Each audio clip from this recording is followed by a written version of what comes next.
안녕하세요. 저는 현재 계약직 사원으로 일하고 있습니다. 아무래도 고용 안정이 안 되어 있다 보니 안정에 대한 강박과 압박감 때문에 종종 자존감뿐만 아니라 자신감이 바닥을 치고 평소에 튀어나오지 않았던 무의식 중에 가지고 있던 열등감도 저를 잡아삼키는 것처럼 감쌉니다. 이런 시기가 오면 일상생활에 집중이 안 되는 느낌을 받습니다. 그래서 이런 시기가 찾아왔을 때 현명하게 넘길 수 있는 방법 조언 부탁드립니다. 이거는 계약직이라서 불안한 게 아니라 내가 실력이 없어서 불안한 거예요. 왜냐면은 여러분이 그냥 내가 쉬운 예로 아주 설명해 드릴게요. 가수가 꿈이라고 생각해봐요. 가수가 꿈이라고 생각해봐요. 가수가 꿈이라고. 그래서 먹고 살아야 되잖아요. 가수로. 가수의 정규직이 있나요? 여러분 세상에는 생각보다 정규직이 없는 게 되게 많아요. 그럼 그 사람들은 어때요? 다 불안감에 휩싸여서 살아요? 아니에요. 결국에는 내 능력과 내 태도와 내 비전의 문제예요. 그거에 대해서. 근데 제일 그 핵심은 내 능력이죠. 내 능력이죠. 제가 말씀드렸죠. 미국에는 여러분 정규직이라는 게 없다니까요. 그러니까 그러면은 그래요. 솔직히 툭 까놓고 얘기해서 대기업 정규직이 처우가 훨씬 좋죠. 근데 이분은 이미 들어간 게 계약직이잖아요. 계약직이잖아요. 그렇죠? 그 다음에 이분은 그런 얘기는 하진 않았어요. 저는 이분 얘기대로 저는 항상 여러분이 말한 거를 그대로 갖고 거기서 답을 찾으려고 노력을 해요. 이분은 더 나은 것으로 나아가고 싶다는 말이 없죠. 여기에는요. 고용 불안 때문에 힘들고 안정성 때문에 뭐 열등감도 뭐 안정성이 부족하다 보니 뭐 압박감 뭐 이런 것 때문에 뭐 자신감이 바닥을 치고 뭐 열등감도 나온다 그랬죠. 이분은 더 나은 직장으로 가고 싶다는 얘기는 여기서 언급하진 않았어요. 그러면은 여러분 계약직은 엄청 많아요. 사실요. 정규직이 없어서 그렇지. 그렇죠? 그럼 이분이 실력이 있으면은 뭐예요? 계속 계약직으로 더 좋은 데서 찾아다니면 되는 거예요. 근데 뭐예요? 그게 힘들다는 거예요. 근데 여러분 계속 여러분이 잘 되고 싶잖아요. 그래. 그럼 정규직으로 가면은 여러분 뭐에 걱정이 생기는지 알아요? 정규직 가면 뭐에 걱정이 생겨요? 정규직 있는 분들 결국에는 뭐가 걱정이 생겨요? 뭐 이직이랑 뭐 또 퇴사. 맞아요. 결국엔 정년이에요. 정년. 정규직 가면 또 걱정 안 될 거 같죠?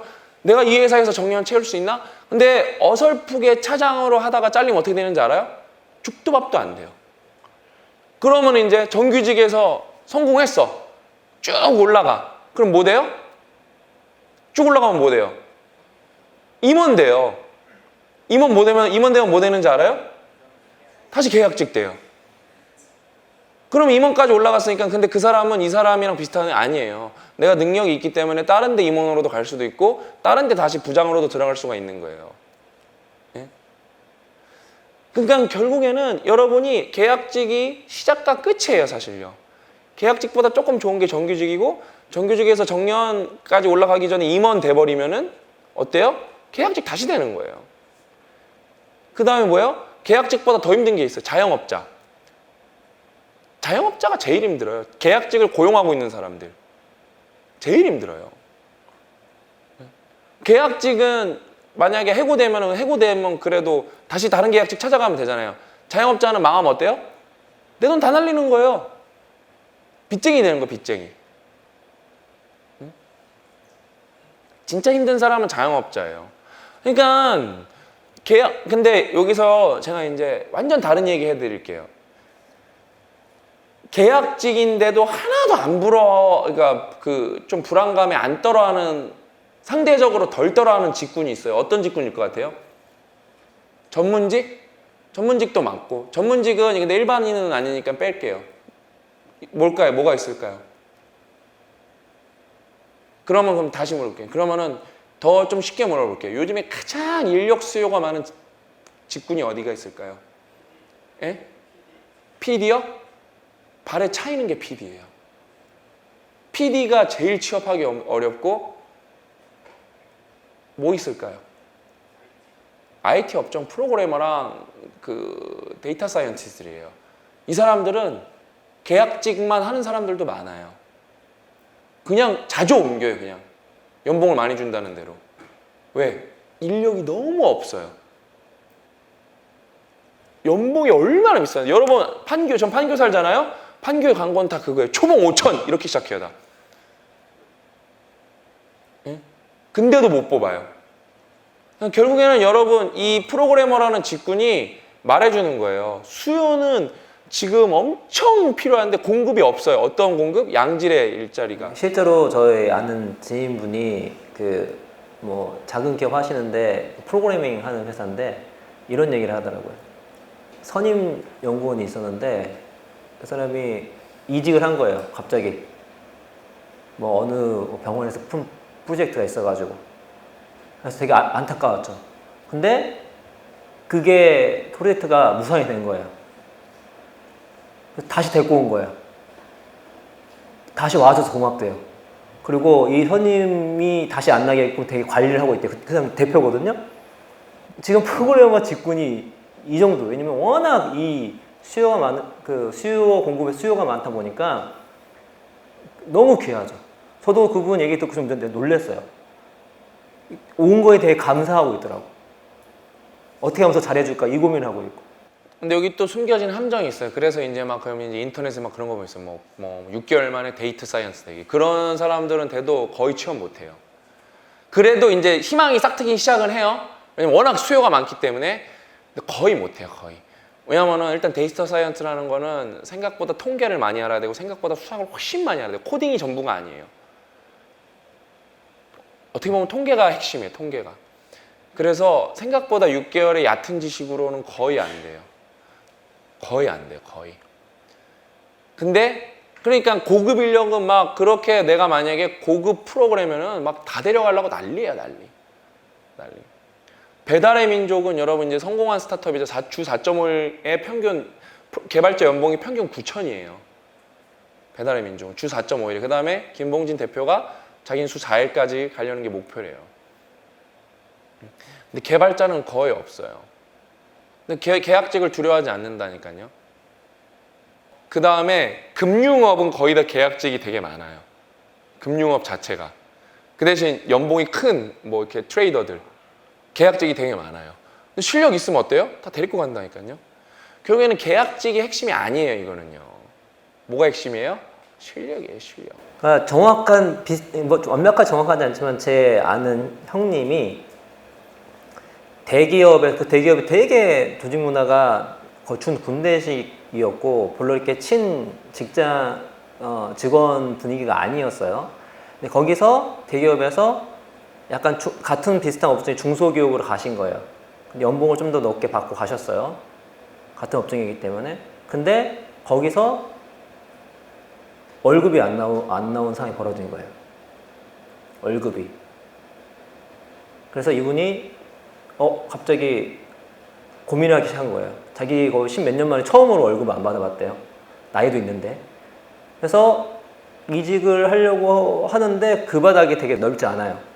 근데 일반적으로 대기업에서 같은 업체 중소기업 가는 건 좀 편해요. 그렇죠? 근데 그 반대는 힘들어요. 다시 가다가 원래 있는 기업으로 들어가면 어떻게 해야 될까요? 더 쉬울까요? 안 쉬울까요? 나온 대기업 다시 들어가는 거예요. 쉬워요? 안 쉬워요? 안 쉬워요. 심지어 거기 그 대기업이 한 번도 자기 퇴사했던 사람을 받아본 적이 없대요. 근데 어떻게 됐을까요? 예, 다시 들어갔어요.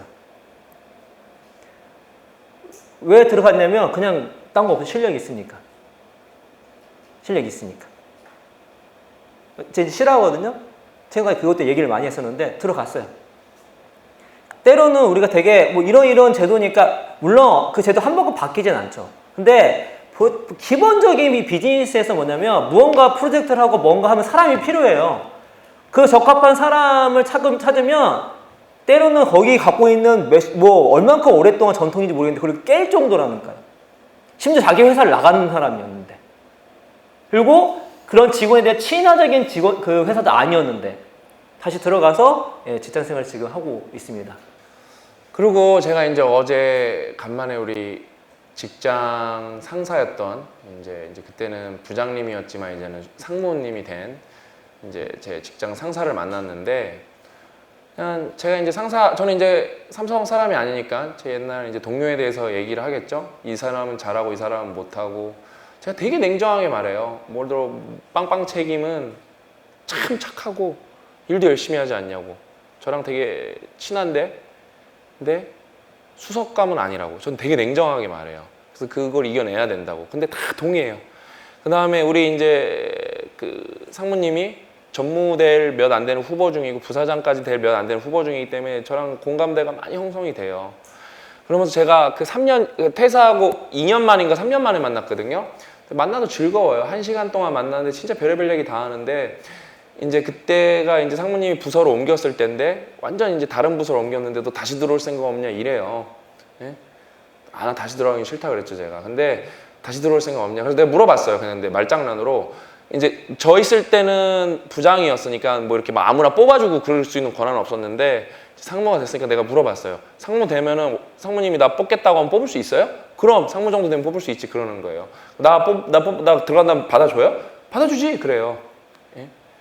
결국에 그럼 실력이에요. 실력 없으면 죽도 밥도 안 돼요. 잘못된 프레임에 갇혀갖고 자기 변명을 시작하면은 진짜 인생을 좀 먹습니다. 어떤 게? 여러분의 잘못된 생각이 여러분의 인생을 들어가요, 진짜. 그러면은 그 약도 없고 고칠 수도 없어요. 그냥 빨리 그걸 깨는 게 중요해요. 잘못된 프레임을 빨리 깨는 게 중요합니다.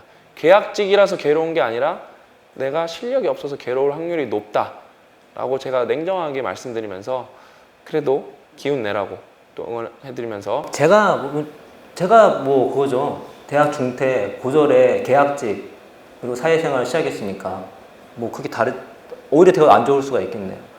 근데 뭐 열심히 하시면 화이팅 그냥.